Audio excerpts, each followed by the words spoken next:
আপনি যখন বললেন যীশু খ্রিস্টকে বিশ্বাস করা, তার মানে কি বুঝিয়েছেন? যে তিনি ঈশ্বর, তাই না? ওনার মাইক্রোফোনটা অন করেন। যিশুকে বিশ্বাস করা বলতে কি বোঝাচ্ছেন? নবী হিসেবে বিশ্বাস করা? যিশুর এই কথাটা বিশ্বাস করি, আমি সত্য আর জীবনের একমাত্র পথ। এ কথার মানে কি? এর মানে যীশু খ্রিস্ট হলেন ঈশ্বর। ভাই এবারে বাইবেলের উদ্ধৃতি দিলেন, জনে আছে এই কথাটা। আমি আপনাকে রেফারেন্সটা বলছি, রেফারেন্সটা আমি বলছি, সমস্যা নেই। রেফারেন্সটা কি? জনের 14 নম্বর অধ্যায়। আপনিই বললেন। অনুচ্ছেদ? আমাকে বাইবেল দেখে বলতে হবে। জনের 14 অধ্যায়ের 16 অনুচ্ছেদ। ঠিক 16 আছে? নম্বর না, 6 নম্বর অনুচ্ছেদ, 16 নম্বর না। সরি মিস্টার নায়েক, আমাকে বাইবেল শেখানো লাগবে না। আমরা আপনার ভুল ব্যাখ্যাগুলো শুনে আমাদের ওয়েবসাইটে সেটার উত্তর দেব। ভালো কথা। ভাই আপনি উদ্ধৃতি দিচ্ছেন, আপনার ব্যাগে তো বাইবেল আছে, তাই না? ব্যাগ থেকে বাইবেলটা বের করে দেখেন, এটা গসপেল অফ জনের 14 নম্বর অধ্যায় 6 নম্বর অনুচ্ছেদ, 16 নম্বর না।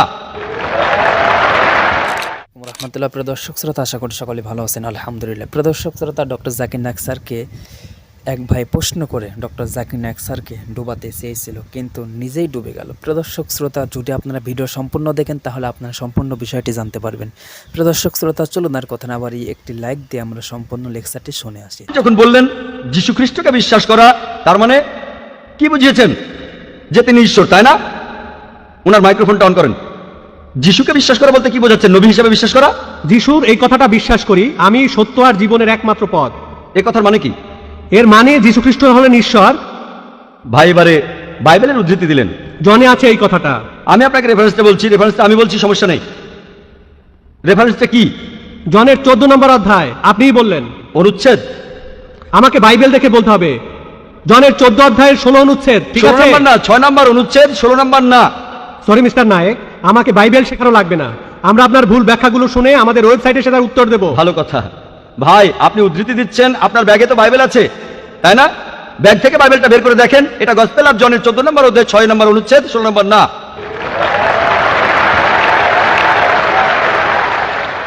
আর আপনি বললেন ঈসা মসীহ আলাইহিস সালাম, তিনি বলেছেন যে তিনি ছিলেন ঈশ্বর। আপনার প্রশ্নতে পরে আসছি, প্রশ্নের উত্তরটা দেওয়ার আগে আমি একটা কথা বলে নিই। আমি বাইবেল পড়েছি, গোটা বাইবেলের মধ্যে পরিষ্কারভাবে বলা এমন একটা কথাও নেই যেখানে যিশু বা ঈসা আলাইহিস সালাম নিজে বলেছেন আমি ঈশ্বর আর আমার উপাসনা করো।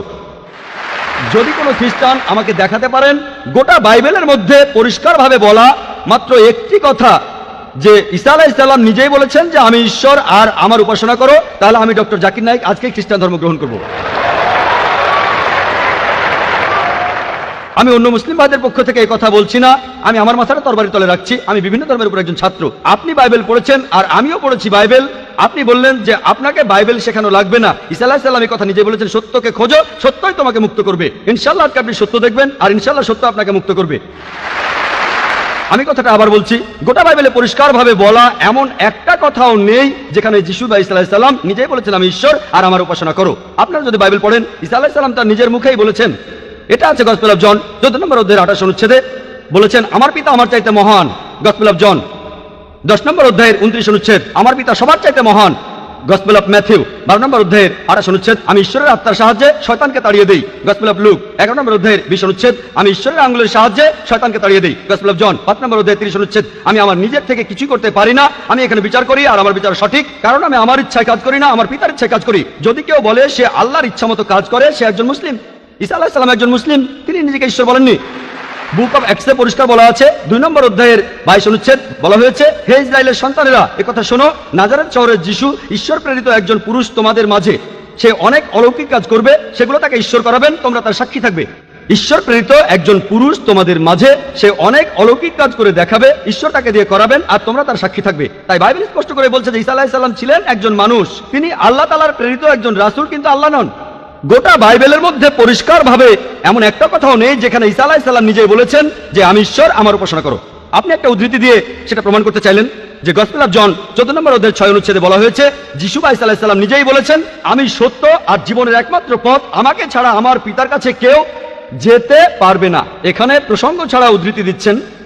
লোকজন পবিত্রকরণের আয়াত নিয়ে প্রসঙ্গ ছাড়া উদ্ধৃতি দেয় দুর্নাম করতে। একইভাবে খ্রিস্টান মিশনারিরা বাইবেলের প্রসঙ্গ ছাড়া উদ্ধৃতি দেয়।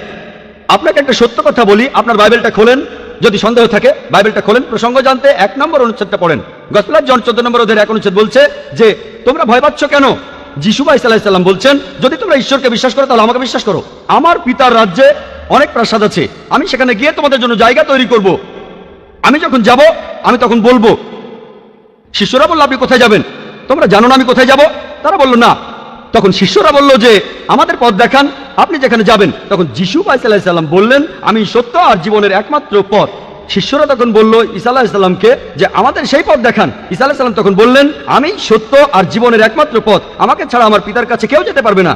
আমরা মানি যে নবীগণ যখন এসেছিলেন প্রত্যেক নবী ছিলেন সত্য আর জীবনের দেখানো পথ। সেই নবীদের ছাড়া কোনো মানুষই আল্লাহর কাছে যেতে পারতো না। আর যীশু খ্রিস্টের সময়ে আমি বাইবেলের কথা মানছি, যীশু ঈসা আলাইহিস সালাম তিনিই ছিলেন সত্য আর জীবনের একমাত্র পথ। যীশু খ্রিস্টের শিক্ষা ছাড়া কোনো মানুষই তখন আল্লাহর কাছে যেতে পারতো না।